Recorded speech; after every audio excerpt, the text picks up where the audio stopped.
बिस्मिल्लाहिर्रहमानिर्रहीम, अस्सलाम वालेकुम। लाइव डॉक्टर शाहिद मसूद के साथ मैं हूं सुमेरा सरीन। नाज़रीन, वज़ीर-ए-आज़म शहबाज शरीफ साहब ने तहरीक इंसाफ से मुज़ाकरात के लिए कमेटी तश्कील दे दी है, जबकि कौमी असम्बली के स्पीकर सरदार अयाज सादिक साहब ने हुकूमत और पीटीआई की मुज़ाकराती कमेटियों का पहला इजलास कल तलब कर लिया और इसी हवाले से हुकूमत से मुज़ाकरात के लिए मुतालबात का ड्राफ्ट भी पाकिस्तान तहरीक इंसाफ की जानिब से तैयार कर लिया गया है। दूसरी जानिब आर्मी चीफ ने कहा है कि रियासत के खिलाफ मज़मूम सरगर्मियों में मुलव्वस अफराद और उनके सहूलतकारों और माली मुआवनत करने वालों का खात्मा किया जाएगा। इसके अलावा भी दीगर मौज़ूआत पर आज हम गुफ्तगू करेंगे। स्टूडियो में हमारे साथ मौजूद हैं डॉक्टर शाहिद मसूद। अस्सलाम वालेकुम डॉक्टर साहब। डॉक्टर साहब, स्पीकर कौमी असम्बली अयाज सादिक साहब ने हुकूमत और पीटीआई की जो मुज़ाकराती कमेटियां हैं उनका कल पहला इजलास तलब कर लिया है। क्या ये मुज़ाकरात का सिलसिला आगे बढ़ेगा? जी, असल मुज़ाकरात तो कहीं और हो रहे होंगे। ये तो जाहिर है कि सामने जो उसके ये जो फ्रंट एंड पे हमें नज़र आ रही चीज़ें वो ये हैं, लेकिन ज़ाहिर है कि जो बैक एंड पे मुज़ाकरात हैं वो तो यकीनन हो रहे हैं, होने चाहिए और आगे बढ़ने चाहिए। लेकिन यह है कि वो जो मुज़ाकरात के बगैर तो देखें आपस में बैठेंगे नहीं तो मुल्क आगे कैसे चलेगा जी। लेकिन इसका अल्टीमेट जो है वो ये कि ये अरेंजमेंट चला जाएगा। ये अरेंजमेंट चूँकि कंपेटिबल नहीं है रियासत के इश्यूज़ के साथ, और उसमें जो पॉलिटिकल पार्टीज़ मौजूद हैं इसमें इस अरेंजमेंट में वो भी खुश नहीं है, और ज़ाहिर तहरीक इंसाफ तो बाहर है। और ये नहीं समझ में आता कि फ़ैसला कौन करेगा कौन नहीं करेगा, कौन सा वज़ीर के पास क्या है, और आगे जो हालात हैं मुल्क के वो तो मुतामिल हो ही नहीं सकते कि इंतशार फैले, और जो बुनियादी इश्यूज़ हैं मईशत या सिक्योरिटी या सोशल अनरेस्ट जो कि बढ़ता जा रहा है, जिसका मतलब मुजाहरा जब तक कोई बच्चे कश्ती में जाके ना डूबें समंदर में तो उस वक्त तक पता नहीं चलता, आने दी बातें ही नहीं आती सामने, सब दूध शहद की नहरें बह रही हैं, तो इस तरह तो नहीं मुल्क चलते ना। तो बात यह है कि ये अब सब बैठे हैं सारे, और बहुत अच्छा है कि इसका कोई नतीजा ऐसा निकले, लेकिन वो अरेंजमेंट इसमें जो है ना, ख्वाजा आसिफ साहब क्या कह रहे हैं या बाकी लोग उसको छोड़ दें, फैसला तो नवाज शरीफ साहब ने करना है, और नवाज शरीफ साहब जो हैं वो भी चाहते हैं, और बाकी जो ज़ाहिर है कि जरदारी साहब का भी उनकी तरफ से भी कोई इंडिकेटर ऐसे हैं कि वो पीपल्स पार्टी भी उसने भी मौखर किया है ना अपना ये जो सेंट्रल एग्जीक्यूटिव कमेटी का एक इजलास 27 दिसंबर को, चूँकि बेनज़ीर भुट्टो साहबा की बरसी आ रही है, तो उस मौके पे इजलास उन्होंने, उस इजलास में उन्होंने हुकूमत के बारे में कुछ सख्त फैसला करना था, वो हुकूमत की तरफ से यकीन दहानी हुई है, वो भी पोस्टपोन हो गया है। ये सिविल नाफरमानी वाला जो था वो भी शायद पोस्टपोन हो रहा है या हो गया है। साथ ही जो 190 मिलियन पाउंड का फैसला आना था वो भी डिले हो गया है। तो इसका मतलब है कि मामलात किसी गुफ्तगू हो रही है ना, तो ये सारे मामलात होके फिर कल जब बैठेंगे तो यकीनन कोई ना कोई रास्ता निकलेगा। लेकिन उस मैंने आपसे बात की ना कि ये इश्यूज़ बिल्कुल मुख्तलिफ हैं मुल्क के, ये सिस्टम उसमें आपकी अकाउंटेबिलिटी भी है। आप कानून का ख़जाना ले आए दुनिया से उठा के, दुनिया जहाँ से ले आए आप, जब तक आपकी क्रॉस द बोर्ड अकाउंटेबिलिटी से मुराद पॉलिटिकल विच हंटिंग हरगिज़ नहीं है। वो जो शाहिद खान अब्बासी कहते हैं, और हर एक को पता है, नैब तो पॉलिटिकल विच हंटिंग के लिए इस्तेमाल होती रही ना। इस वक्त 190 अरब खुला हुआ है तो बाकी कभी किसी और का खुल जाता है तो फिर खुल जाता है, तो इस तरह नहीं होता।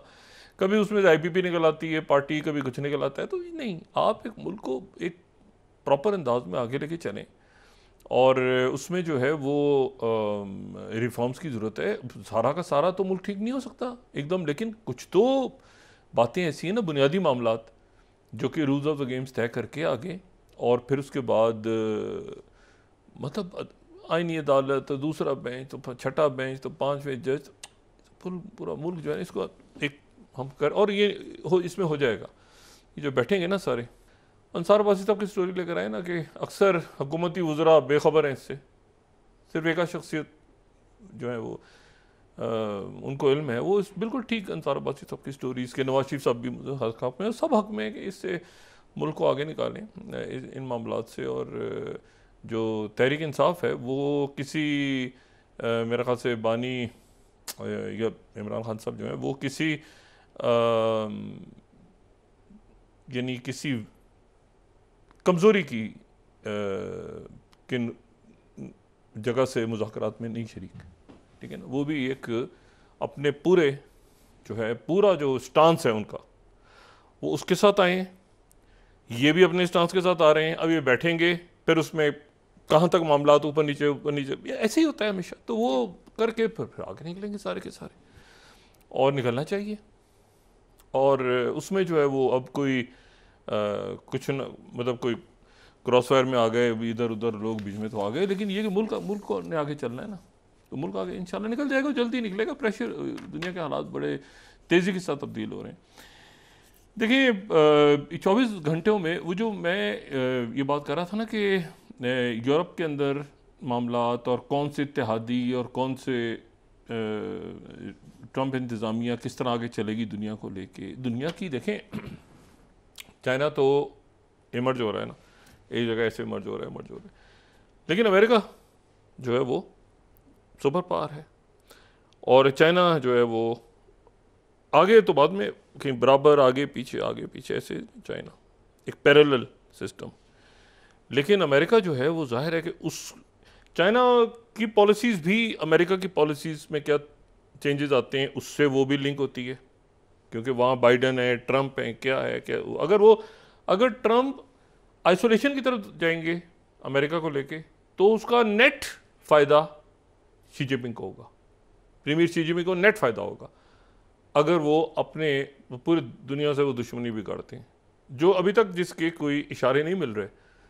ट्रंप की जो टीम है वो लड़ाइयाँ नहीं कर रही दुनिया से, वो जो है वो अपने जो उनके बाएतमाद या जिन पे वो ट्रस्ट करते हैं, जिन सियासी जमातों पे मुख्तलिफ मुल्कों के, उनको वो इक़्तिदार में लाना चाहते हैं, और वो पॉपुलर भी हैं अपने मुल्कों में। ये एक बात बड़ी इंटरेस्टिंग है कि वो पॉपुलर भी हैं। जैसे अगर उन्होंने कहा कि जर्मनी में ऐसा होना चाहिए, तो जर्मनी में उसको कहा, जो कि सेकंड नंबर पे जो चांसलर की सीट के लिए AFD पार्टी खड़ी है, तो वो ऐसा नहीं कि वो छठे नंबर से उठा के उन्होंने। इसी तरह जो रिफॉर्म UK है, अब रिफॉर्म UK जो है वो मतलब एक मुतबादिल के तौर पे सामने आई है कि जी बरतानिया के अंदर अगर ये कंजर्वेटिव्स और लेबर जो हैं, टोरीज तो अगर इस वक्त बहुत ही पीछे रहे, लेबर पार्टी बहुत अरसे बाद आई है, और लेबर पार्टी जो है बरतानिया में वो उसके लिए एक मुश्किल मरहला है कि वो किस तरह से अब ट्रंप साहब को निपटे या उनसे मामला तय करे। एक बहुत गलत फैसला, जाहिर है कि मैं अपना तज़िया दे सकता हूँ, मतलब इसके ऊपर कोई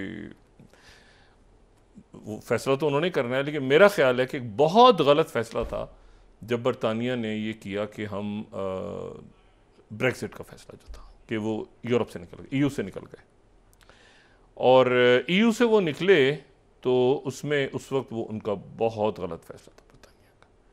अगर वो यूरोप के अंदर रहते, EU में रहते, तो वो एक बड़े क्लब का हिस्सा ज़रूर होते, और वहाँ पे इस वक्त जो इश्यूज चल रहे हैं जर्मनी में या फ्रांस में पॉलिटिकल टर्मोइल, तो वो बरतानिया उसमें एक बड़ी उनकी से होती। लेकिन अब जो EU में भी नहीं है, तो वो एक मुकम्मल तौर पे डिपेंडेंट हो गए अमेरिका के, कि अमेरिका में, क्योंकि EU तो भाई अब देखें ना, उधर फ्रांस है, जर्मनी, उनके अपने 100 रौले EU में पड़े हुए हैं। तो बरतानिया जो है वो मुकम्मल तौर, ये बिल्कुल वही सूरत हाल है जो कनाडा में, कि कनाडा जो है वो मुकम्मल तौर, कनाडा के यूरोप से तो ताल्लुकात नहीं, कनाडा तो सारा जो उसका दारोमदार है वो अमेरिका के साथ रिलेशनशिप है। अमेरिका जो है वो कोई भी बात करता है तो वो कनाडा के लिए जो है उससे कनाडा आगे पीछे नहीं हो सकता कनाडा। अब यह है कि जो अगला यहाँ पे मामला चल रहा है, एक तो उन्होंने जर्मनी को हिला दिया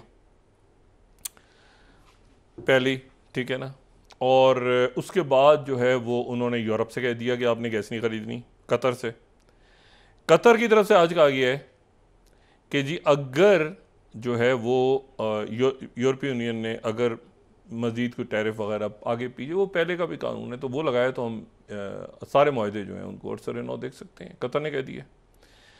अच्छा, अब अगर रशिया से भी नहीं लेना, कतर ने पहले ही कह दिए, क्योंकि कतर जाहिर है कि वो पाइपलाइंस और बाकी सारा कतर असर्ट करेगा। और मुत्तहदा अरब अमारात का जो बड़ा उनका एक जरीदा है द नेशनल, तो उन्होंने भी साथ ही कहा है कि 34 स्लाइड में तो कि कतर ने जो थ्रेट दी है EU को गैस सेल्स की, could set president for other energy exporting Nations, बाकी मुल्क भी बंद कर सकते हैं उसको अपनी गैस। कतर ने आज कहा है ना कि हम अपनी गैस के मुआहदे जो हैं वो हम रोक देंगे, ठीक है।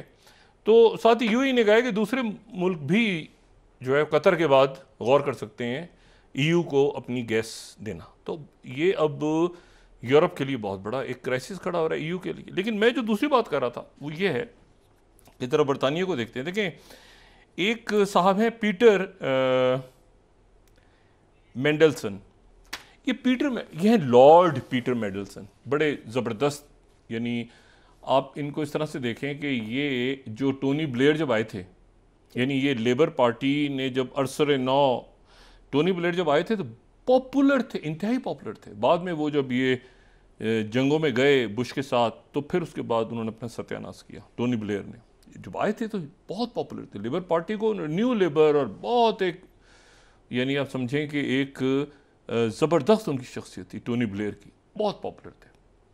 लेकिन फिर उसके बाद वो जो है वो उनको मुख्तलिफ अलकाबात से भी नवाजा जाता रहा और वो फारिग हो गए। इसमें जो इशू है वो ये है अब कि जो ये लॉर्ड जो मेंडलसन है, पीटर मेंडलसन, ये टोनी ब्लेयर जब आए हैं दोबारा, तो टोनी ब्लेयर के साथ ये लेबर पार्टी में ये उनका आप समझें कि एक तरह से पूरा जो प्लानिंग और उनका अरसर नौ आना, लेबर पार्टी को बनाना, फिर पूरा लेबर पार्टी में ये बहुत, और दो गवर्नमेंट्स में ये वज़ीर भी रहे। गॉर्डन ब्राउन की गवर्नमेंट में भी, ब्लेयर की गवर्नमेंट, इस्तीफे दिए इन्होंने, और बहुत ये ज़बरदस्त किस्म के। अच्छा, और जाहिर है कि हाउस ऑफ लॉर्ड के अंदर और जो ब्रिटिश इस्टेब्लिशमेंट है उसके बहुत डीप इनकी रूट्स हैं उसमें, और प्रॉपर। अब बरतानिया में ये होता है अमूमन के जो डिप्लोमेट्स होते हैं, यानी अगर पाकिस्तान में बरतानिया की कोई डिप्लोमेट्स हैं या बाकी मुल्कों में, तो फ़ॉरेन ऑफिस के होते हैं। फ़ॉरेन ऑफिस से उनका जो फ़ॉरेन ऑफिस है बड़ा तगड़ा फ़ॉरेन ऑफिस है, ब्रिटिश फ़ॉरेन ऑफिस। तो ये होता है कि ब्रिटिश फ़ॉरेन ऑफिस से ही जो है वो लोग जाते हैं। लेकिन यहाँ पर अब जो ब्रिटिश प्राइम मिनिस्टर हैं स्टैरबन, उनके लिए ये बड़ा मुश्किल सूरत हाल एक डेवलप हो गई कि हम किसको भेजें वहाँ पे अमेरिका में इस वक्त। मतलब वहाँ अमेरिका में इस वक्त किसको भेजें, ख़ास तौर पे जब वहाँ पर एक ऐसी सूरत हाल डेवलप है कि वहाँ जो जो फैरज हैं उनको, निगल फैरज, उनको वो कह रहे हैं कि इलॉन मस्क कह रहे हैं कि मैं इनको फ़ंड करूँगा, और उनसे बातचीत हो रही है और उनकी तारीफ़ें हो रही हैं, और साथ ही कह रहे हैं एमपीज़ को कॉल करूँगा मैं बरतानिया से सबको। तो किसको को किया जाए? तो उन्होंने फिर एक सियासी तकर्री की। लॉर्ड पीटर मेंडलसन को उन्होंने अपॉइंट किया बरतानिया की तरफ से अमेरिका में अपना एम्बेसडर। अच्छा, और ये एक बड़ी एक इम्पॉर्टेंट पोस्ट। और अच्छा, लेकिन थोड़ा सा उसमें मैं आपको सर ये बता दूं कि इसमें जो इशू है ना वो ये है कि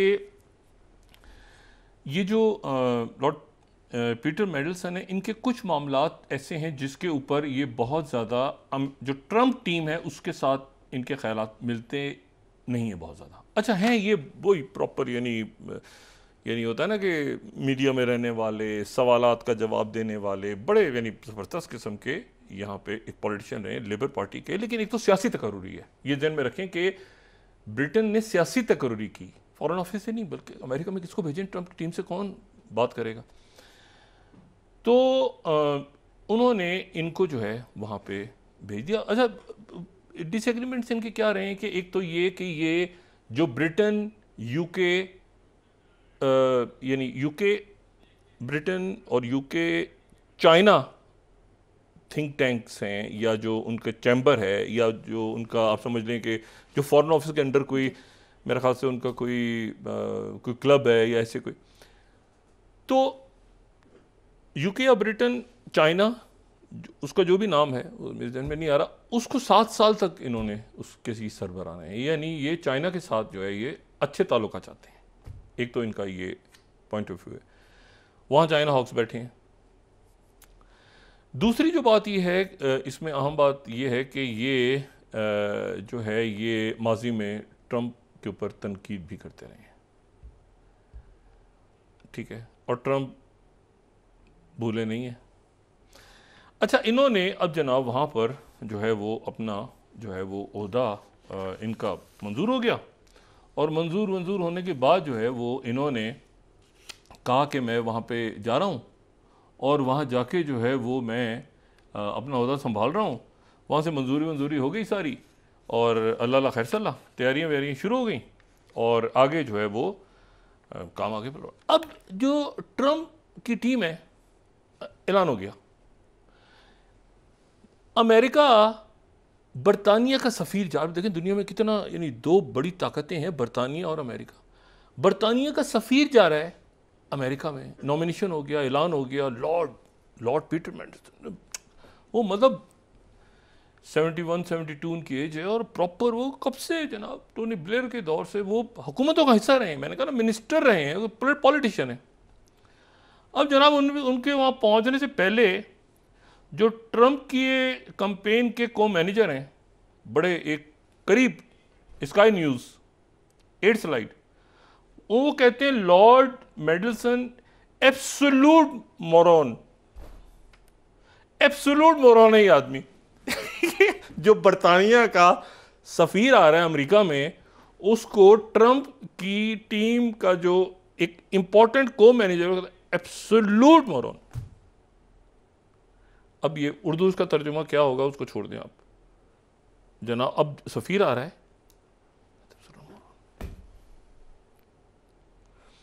अच्छा यहां से कोई जवाब ही नहीं आया। फिर बरतानिया मतलब अजीब एक वहां पे टेंशन। ये फाइनेंशियल टाइम्स 10वीं slide, Mandelson slammed as moron by Trump adviser after being named US ambassador. यानी वो अजीब। अच्छा यहाँ जो है ये मैंने आपसे कहा ना बड़े ज़बरदस्त उनके पॉलिटिशियन में हैं, 2 दफा मिनिस्टर हैं, इनको कहते हैं मोरू। अब ये वहाँ जाके उनसे मिलेंगे जिनको इन्होंने मोरू करार दे दिया एम्बेसडर को। आप तो अंदाज़ा लगाएं। तो अच्छा यहाँ पर हुकूमत, फॉरेन ऑफिस ब्रिटेन का वो चुप बैठा है कि 1 मिनट ठहरो, हम क्या जवाब दें, क्या बोलें, मतलब बोलेंगे ना, कुछ बोलूँ क्या ना बोलूँ, क्या करूँ, अमेरिका है आगे से वो जरूर मरूँ, नहीं किसको भेज रहे हो। और वो जो है वो ये तय हो गया कि टेलीग्राफ ये लिख रहा है कि व्हेन ट्रम्प, 7वीं स्लाइड, मैं इसलिए बता रहा हूँ कि बड़ी बड़ी इंटरेस्टिंग डेवलपमेंट्स है। When Trump wants to talk to Britain he will call Farage not. वो फराज से जो बात करनी होगी तो उससे ब्रिटेन से मैसेज उसको जाएगा, जो कि रिफॉर्म यूके पार्टी, जो कि लेबर पार्टी नहीं, जो ब्रिटेन को मैसेज जाएगा तो उनके थ्रू जाएगा। ये एम्बेसडर या इस हुकूमत की कोई हैसियत नहीं है। जो अपोजिशन में जमात बैठी है उसके थ्रू मैसेज जाएगा ब्रिटेन को।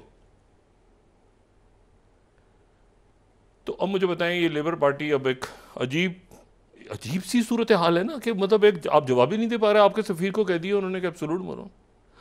अच्छा उन्होंने, अमेरिका ने भी अनाउंस कर दिया है स्पेशल एनवॉय। मुझे नहीं पता स्पेशल एनवॉय जो है सफ़ीर ही होंगे या स्पेशल एनवॉय, वैसे एम्बेसडर होता है बहरहाल स्पेशल एनवॉय। और वो उन्होंने कर दिए मार्क बर्नेट को। अब ये मार्क बर्नेट को ट्रंप ने नॉमिनेट कर दिया है बरतानिया के लिए अपना सफ़ीर या स्पेशल एनवॉय जो भी। ये भी बड़े ज़बरदस्त आदमी है और ये वो आदमी है जो ट्रंप के सफ़ीर होंगे बरतानिया में।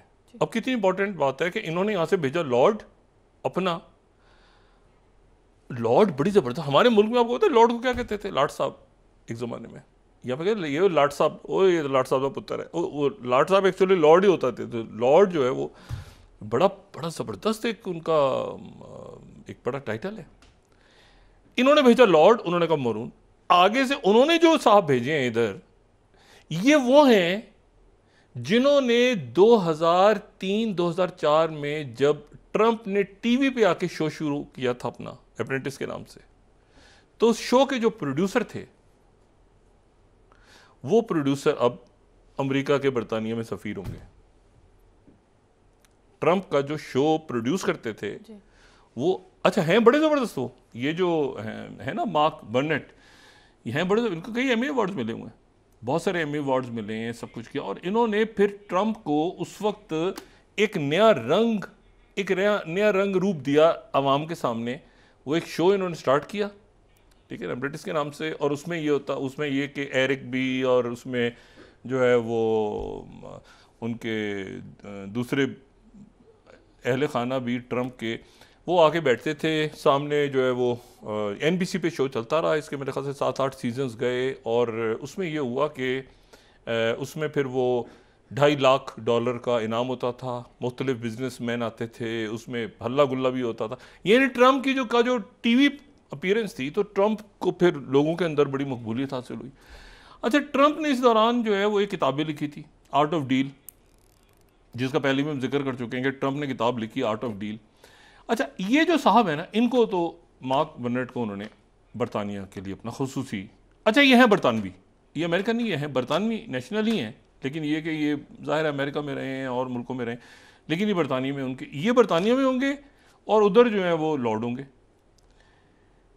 लेकिन वो जो आर्ट ऑफ डील है ना, जो प्रेसिडेंट ट्रम्प की जो पर्सनैलिटी को लोगों तक पहुंचाने में जिन 2-3 लोगों का बहुत बड़ा किरदार है, उसमें एक तो ये मार्क बर्नेट है ना, जिन्होंने उनका शो लॉन्च किया, और ये शो जो है ये आज भी अगर आप उनकी वेबसाइट पे चले जाएं, ट्रम्प ऑर्गेनाइजेशन पे, तो वहाँ पर 18वीं स्लाइड में खोलें ना उनकी, तो उसमें ये इस शो के बारे में इसको बड़ा ज़बरदस्त अंदाज में, 18 स्लाइड है, इसको बड़े ज़बरदस्त अंदाज में ट्रम्प ऑर्गेनाइजेशन बताती है कि इस शो में किस तरह से होता था, कैसे इस शो में, और वो पूरा उसका जो उस शो का जो बैकग्राउंड है वो उनकी इस वेबसाइट पे मौजूद है।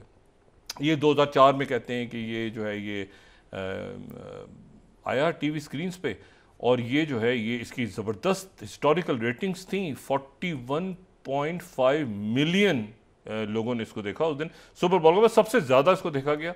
और उसमें जो है वो डॉन जूनियर और एरिक वो भी आते थे उसमें, और मुख्तलिफ शख्सियात उसमें आती थी। एक एपिसोड में वो आर्नल्ड श्वार्ज़नेगर भी आए, और बहुत सेलिब्रिटी भी आती थी, बिजनेसमैन भी आते थे, ये इनकी फैमिली के, तो वो प्रॉपर जो है एक शो वहाँ पे टीवी पे चला। अच्छा, दूसरी शख्सियत जिसने इनकी पर्सनैलिटी को, ये देखें ना, ये सेलिब्रिटीज़ के साथ भी फिर ट्रम्प आना शुरू हुए, ये थोड़ा सा उसका इन्होंने, यानी पहले तो बिजनेसमैन थे, फिर सेलिब्रिटीज़ के साथ आना शुरू हुआ, फैमिली बैठती थी सामने, वो टीम्स आती थी, फिर वो बताते थे, इंटरव्यू करते थे, अच्छा जी आप अच्छे बिजनेसमैन हैं, इसका सवाल का जवाब बताएं, इसका जवाब बताएं, इसका वो जो बताता था उसको $2.5 लाख का वो पहला इनाम जो है वो शो से मिलता था। तो वो जो है ये इस तरह से ट्रम्प जो है वो पॉपुलर हुए, और घर घर उनका नाम पता चला लोगों को।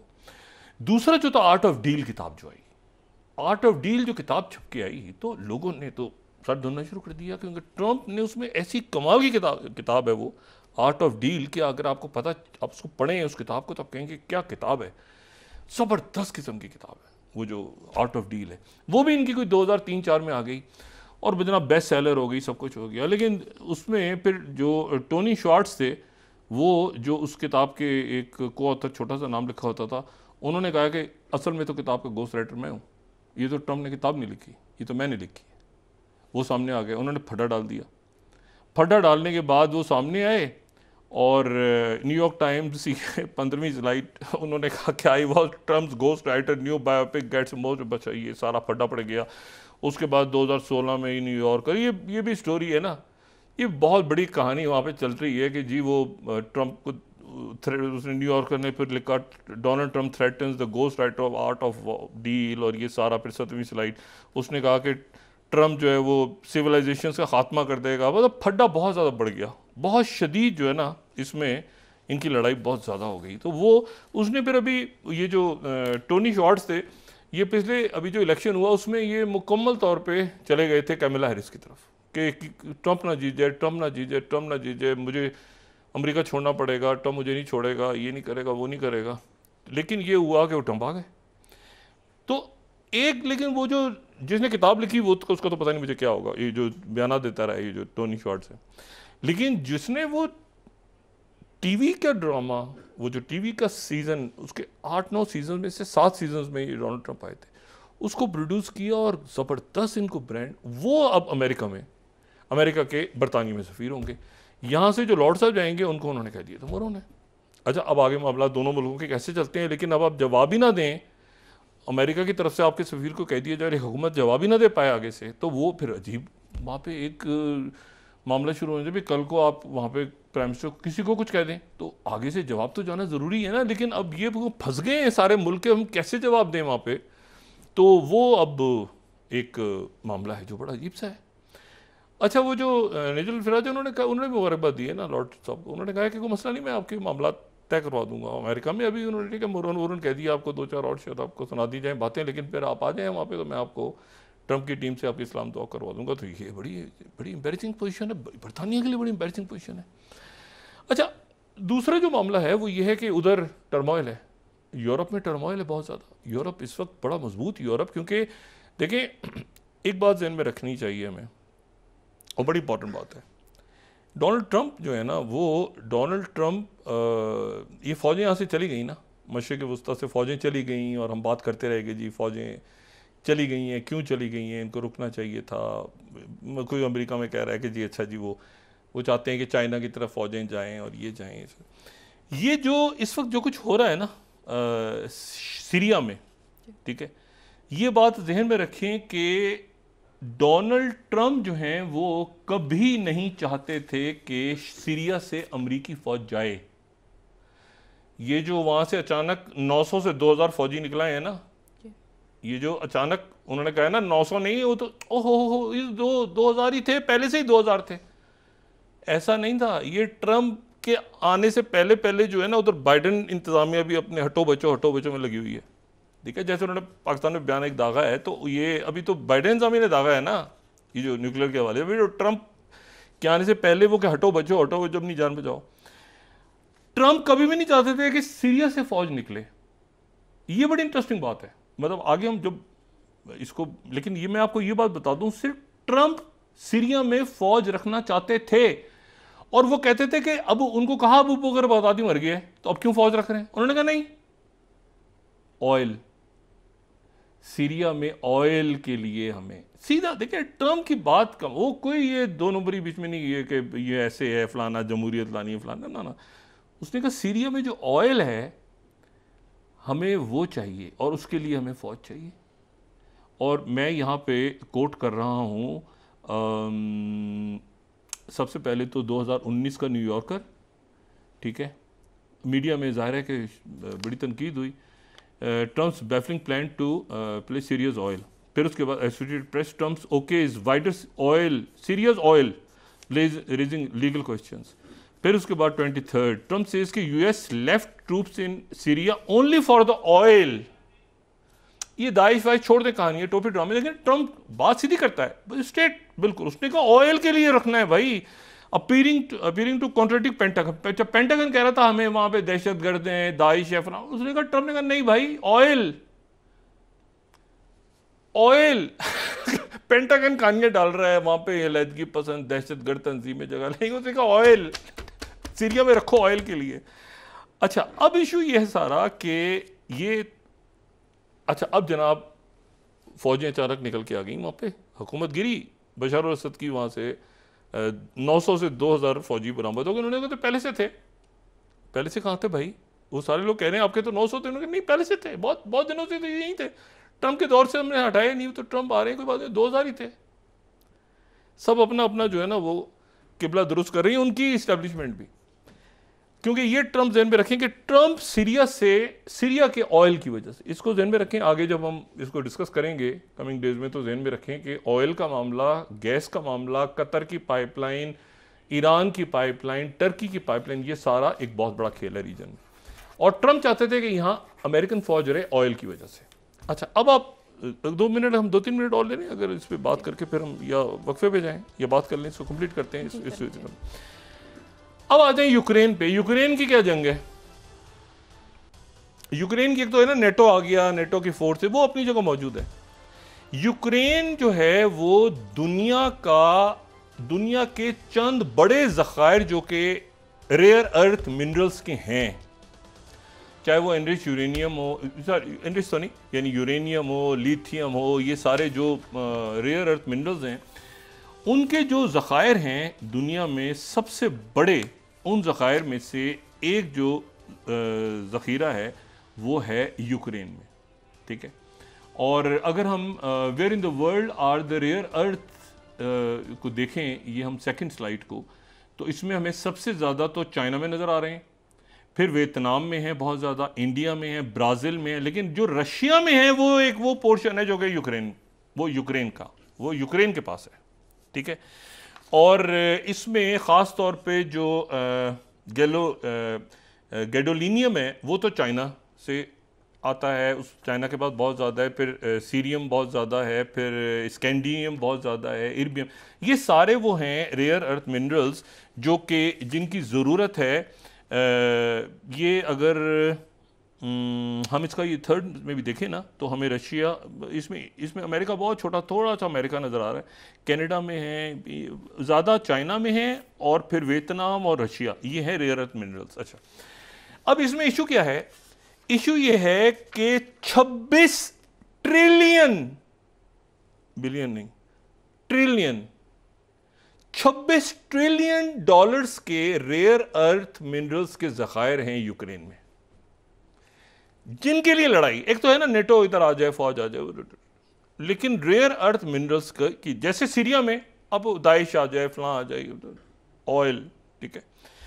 अच्छा, ये जो है इस पे अब यहाँ पर पहले तो मैं ज़रा ये रेंटन्स का दिखाऊँ ना, 26वीं, Ukraine is home to a vast, ये जो स्टडी है, vast array of critical minerals with an estimated value in excess of 26 trillion dollars, making it a significant player in global supply chain. यानी जो इशू है वो सिर्फ issue जो है वो ये नहीं है, ये इशू नहीं है यूक्रेन का कि उधर जो है जनाब होंगे इश्यूज, रेयर अर्थ मिनरल्स, बहुत ज़्यादा रेयर अर्थ मिनरल्स हैं। और मैं रिमाइंड एक दफ़ा पहले मैंने जिक्र किया था, फिर लोगों को फिर दोबारा याद दिला दूं ये 2022 का, पहले मैं डिस्कस कर चुका हूं उसको 2022 में, लेकिन फिर दोबारा दिखा दूं इस स्टोरी को। 27वीं Washington Post, Ukraine war battle for nation's mineral and energy wealth, ठीक है। अच्छा, और ये जो है ये ज़हन में रखें कि फिर बिजनेस टुडे ने भी लगाया था, are Ukraine's vast natural resources 24वीं real reason behind Russia invasion. अब इस पूरे सिनेरियो में जो आज वॉशिंगटन पोस्ट ने सवाल उठाया है कि भाई मुआहदा तो आप करने जा रहे हैं, मुआहदा तो आप करने जा रहे हैं ब्रिटेन से, लेकिन ये कि 26 ट्रिलियन डॉलर्स के जो हमने 186 बिलियन की मदद दी है, 26 ट्रिलियन के लिए हमने जो मदद दी है यूक्रेन को, ये कोई मोहब्बत प्यार, कोई इंसानी हकूक, कोई इत्यादि के चक्कर में नहीं दी, हमने इसलिए दी है कि वहाँ पे रेयर अर्थ मिनरल्स हैं। तो आप सारा ये तो टोपी ड्रामा चल गया ना इतने अरसे, तो असल में आप ये बताएं कि वो 26 ट्रिलियन के जो मिनरल्स हैं वो उसका क्या होगा? ये ट्रंप से सवाल उठाया है इन्होंने, वॉशिंगटन पोस्ट ने 4 स्लाइड, उन्होंने कहा छोड़ दें टोपी, वो किसके पास गया, ये गया वो गया, वो जो इशू, वो जो रेयर अर्थ मिनरल्स हैं उसका क्या बनेगा, वो जो वहाँ पर पड़े हुए सारे। अच्छा, उधर जो है वो ये 2023 में कीव इंडिपेंडेंट ने 33rd slide, as sanctions bite Russia eyes Ukraine's mineral resources fund its invasion. और Canadian newspapers, natural gas 32nd, rare earth minerals, what's at stake for Ukraine in territory Russia is trying to conquer. ये जो दोनबास में ना, दोनबास में क्या है, मतलब वहाँ पे कोई लड्डू पेड़े नहीं है, वहाँ रेयर अर्थ मिनरल्स हैं। ये जो आपकी बैटरी के लिए आपकी आर्टिफिशियल इंटेलिजेंस और ये सारा जो चल रहा है सिलसिला, ठीक है, जो आपके इलेक्ट्रिकल व्हीकल्स हैं और बहुत कुछ, उसमें ये रेयर अर्थ मिनरल्स। तो रेयर, उन्होंने सवाल उठाया है कि भाईजान आप जो डील करने जा रहे हैं तो 186 बिलियन की मदद हमने 26 ट्रिलियन के लिए की थी, वो तो जो होना है यूक्रेन का करो, ये मिनरल्स का क्या करोगे? क्योंकि सारी पाबंदियों के बावजूद दूसरे मुल्क रशिया से ना खरीदें कुछ, खबरदार जो रशिया से कुछ लिया। अमेरिका एनरिच यूरेनियम रशिया से ले रहा है आज, और अमेरिका जो है वो डिपेंडेंट है रेयर अर्थ मिनरल्स, चूँकि सबसे ज़्यादा चाइना के पास हैं, तो ये उनके कपड़ों पे और जूतों पे और उधर से खिलौनों के ऊपर टैरिफ लगाते हैं, वो आगे से रेयर अर्थ मिनरल पे जो है उसको पाबंदी लगा देते हैं अमेरिका की। चाइना के पास सबसे ज़्यादा है ना, वक्फा लें उसके बात करें। लेकिन ये कितनी इंटरेस्टिंग बात है कि पूरी दुनिया से कहोगे रशिया से ट्रेड ना करें, लेकिन अमेरिका खुद रशिया से एनरिच यूरेनियम लेता है। जी, ब्रेक के बाद डॉक्टर साहब डिस्कस करते हैं। नाज़रीन वापस आते हैं छोटे से ब्रेक के बाद।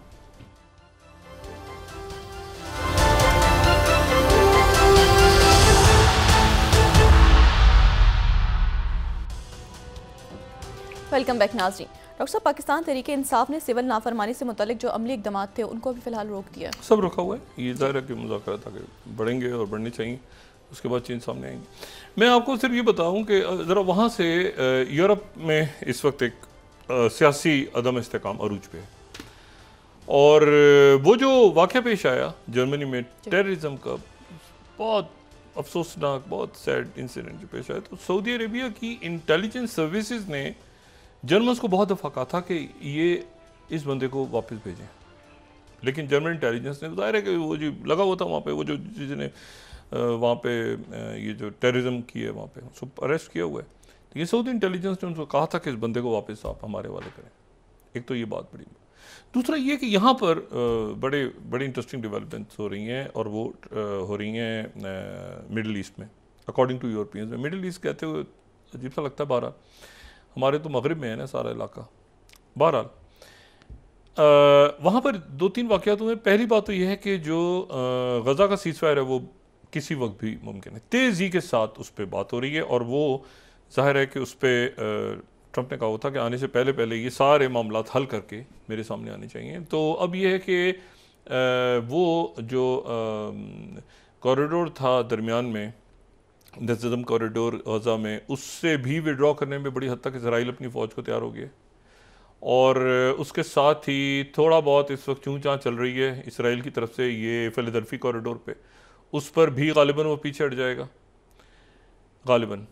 और जो कैदी हैं उनकी रिहाई में जो हमास है वो कह रहे हैं कि मरवान बरगूती का नाम शुरू में होना चाहिए, इसराइल कह रहा है कि नहीं होना चाहिए, कि ये कैदियों के और यरगमालियों के तबादले पे। लेकिन फिर इसराइल ने थोड़ी देर पहले ये कहा है कि जो आप वहाँ से, पहले ये था ना कि जो बीमार और ज़्यादा उम्र के लोग और ये सारी ये रहे होंगे, तो उन्होंने कहा कि 5 अगर आप हमें मज़ीद जो हैं वो 5 या 11 की शायद 2 नंबर चल रहे हैं, तो उन्होंने कहा आप हमें, हमास से कहा है कि आप हमें मज़ीद अगर दे दें पहले ही फेज़ में, तो हम उसके बदले में, एक के बदले में 20 फ़लस्तीनी कैदी रिहा करने को तैयार हैं। उस पर हमास जो है अभी तैयार नहीं हो रही, लेकिन ये कि मामला तेज़ी के साथ आगे बढ़ रहा है, और वो टीम्स मौजूद हैं कतर में भी और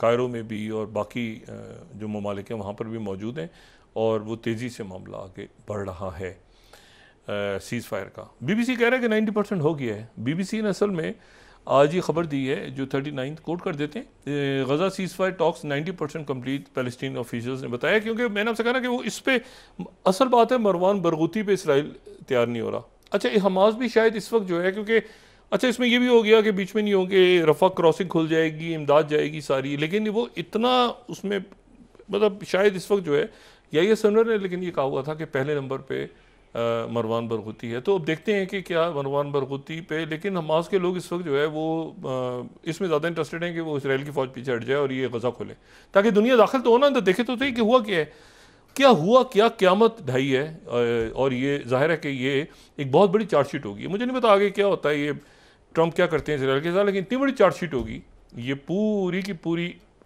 हमारी जो पूरी दुनिया पे चार्जशीट होगी कि इस दुनिया के सामने ये कत्लेआम होता रहा, जेनोसाइड होता रहा गज़ा के अंदर।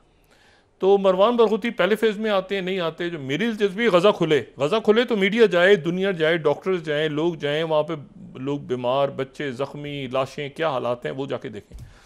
तो ये जो है ना, मेरा ख्याल है कि ये पहला फेज़ इसका जितनी जल्दी हो जाए, वहाँ पे चूँ चाँ सरेंडर फलाना 2-4 वज़ीर करे तो उनको थप्पी पड़ी वाशिंगटन से, वो भी चुप हो गए, वो जो राइट विंगर्स थे वो भी चुप होकर बैठ गए, तो वहाँ पे एक रौला पड़ा। दूसरा जो है वो जो अहमद शरार हैं, जो यहाँ पर जुलानी के नाम से थे, उनसे आज एक बड़ी इम्पॉर्टेंट शख्सियत ने मुलाकात की है, उनसे गपशप भी रही है, और मैं आज देख रहा था तो तस्वीरें उनकी मिल जाए अपने साथ, बड़े अपने घर पे खाने शाने किए हुए हैं, और मैं भी उनको बड़ा, वो है वली जुमलात।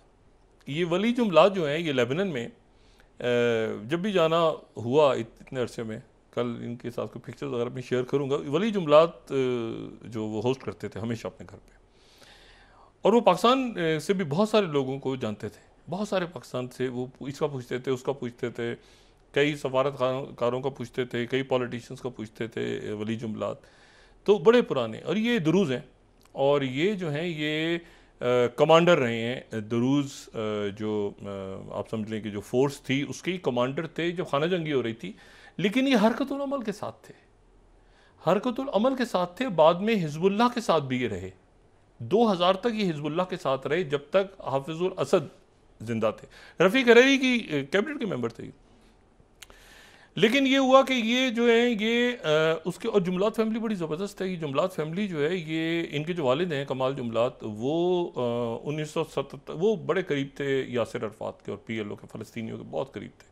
उनको शहीद कर दिया गया था 1976 में कमाल जुमलात को। जुमलात फैमिली बड़ी, तो ये जो जुमलात फैमिली है, फिर उसके बाद ये बशारुल असद को इन्होंने बिल्कुल पसंद नहीं किया, और हिजबुल्लाह के ये जो ये 2000 के बाद ये बशारुल असद और ये खाना जंगी में ये, इनसे जब भी मुलाकात होती थी कहते थे ये नहीं, ये जो है ना ये गलत है, हिजबुल्लाह गलत कर रही है, इनके साथ नहीं जाना चाहिए, ये बंदा ठीक नहीं है बशारुल असद, और ये आगे जाके इनको डिच करेगा। जब वक्त आएगा हिजबुल्लाह को ज़रूरत पड़ेगी, कमाल बात देखें आप, कहते हैं जब वक्त पड़ेगी हिजबुल्लाह को तो हिजबुल्लाह अकेली लड़ रही होगी, फ़लस्तीनी अकेले लड़ रहे होंगे, बशर बैठा होगा अपने महल के अंदर और बयान दे रहा होगा, और ये ना अमेरिका से बात करेगा ना इसराइल से बात करेगा, ये किसी काम का नहीं है।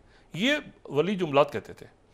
अच्छा, जब ये बात कहते थे ना तो जाहिर है कि हिजबुल्लाह बड़ी पावर में वहाँ पे मौजूद थी उस वक्त। तो जब भी कभी बल्कि एक इंटरव्यू मैंने सवाल किया था इनसे, सैयद हसन नसरुल्लाह से, वली जुमलात के बारे में, तो सैयद हसन नसरुल्लाह ने बड़े मुस्कुराहट के साथ और बड़ी इज़्ज़त के साथ इसका जिक्र किया। उन्होंने कहा उनके पॉलिटिकल व्यू है और वो यहाँ पे हैं और हम उनका बेइंतहा एहतराम करते हैं वली जुमला साहब का, और उनके साथ हम मुकम्मल मुशावरत करते हैं। वो बहुत सारे मामलात ऐसे हैं जिस पे वो हमसे इख्तलाफ करते हैं, लेकिन हम उनकी बहुत इज़्ज़त करते हैं, और वो हरकतुल अमल के दौर से हमारे साथ थे, और हमारे दरमियान किसी किस्म की तकसीम नहीं हो सकती। यानी यहाँ पर कोई चाहे कि दुरूज़ और सुन्नी और अहले तशय्युअ आपस में लड़े, खाना जंगी हमारे दरमियान नहीं हो सकती।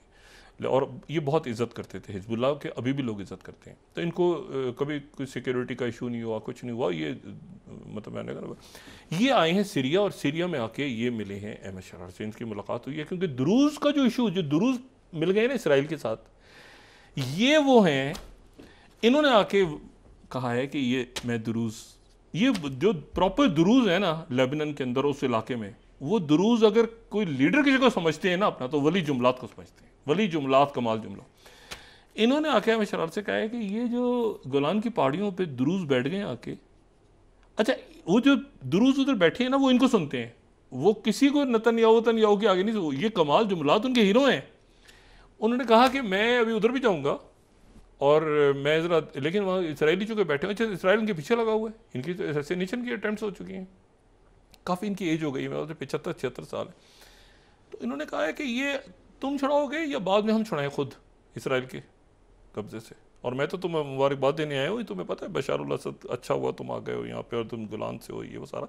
लेकिन ये है कि ये मेरे दुरूज़ कबाइल हैं वहाँ पे, और अभी वहाँ पे वो आके बैठ गए और कुछ दुरूज़ उनके साथ मिल गए हैं, लेकिन अल्टीमेटली दुरूज़ मेरी बात ही सुनेंगे। तो तुम खाली करवाओगे शाम के लोग, या आगे जाके फिर हमारा, ये भी हमारा ज़िम्मा होगा दुरूज़ों का। अब ये बड़ी एक सब है। दूसरा जो है वो फॉरेन मिनिस्टर टर्की की, उनकी मुलाकात हुई है। जितने लोग इस पूरे अरसे में, ज़ाहिर है शाम में तो खाना जंगी होती रही, तो टर्की ने बहुत आला जो तालीम है टर्की में सीरियंस ने हासिल की, यूनिवर्सिटीज़ में, कॉलेजेस में, मेडिकल यूनिवर्सिटीज़ में, इंजीनियरिंग यूनिवर्सिटीज़ में, यानी सीरियंस ने टर्की में, जो टर्की में एक तो इमिग्रेंट्स और ये शोर शराबा PKK VKK के सारा था ना, लेकिन जो टर्की ने फिर स्कॉलरशिप्स दी इनको, वो सारे के सारे जो हैं अहम पोजीशंस पे अपॉइंट हो रहे हैं टर्की के अंदर।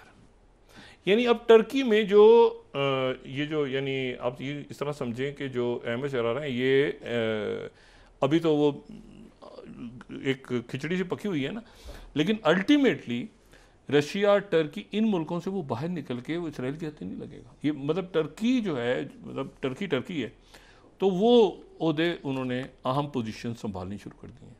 और आज उनसे मिलके एक और बात की है बड़ी इंपॉर्टेंट, टर्की के फॉरेन मिनिस्टर से जो मिले उनसे, तो उन्होंने ये बात की है कि ईरान इसराइल से जंग नहीं चाह रहा, अगर जंग हो, यानी टर्की ने ईरान का मुकदमा पेश किया है डेमास्कस में कि ईरान जो है वो जंग नहीं चाह रहा इस वक्त, और साथ ही एक दोबारा से जो है वो हंगामा बपा किया है, और वो किया है जनाब इन्होंने हुतीज़ ने।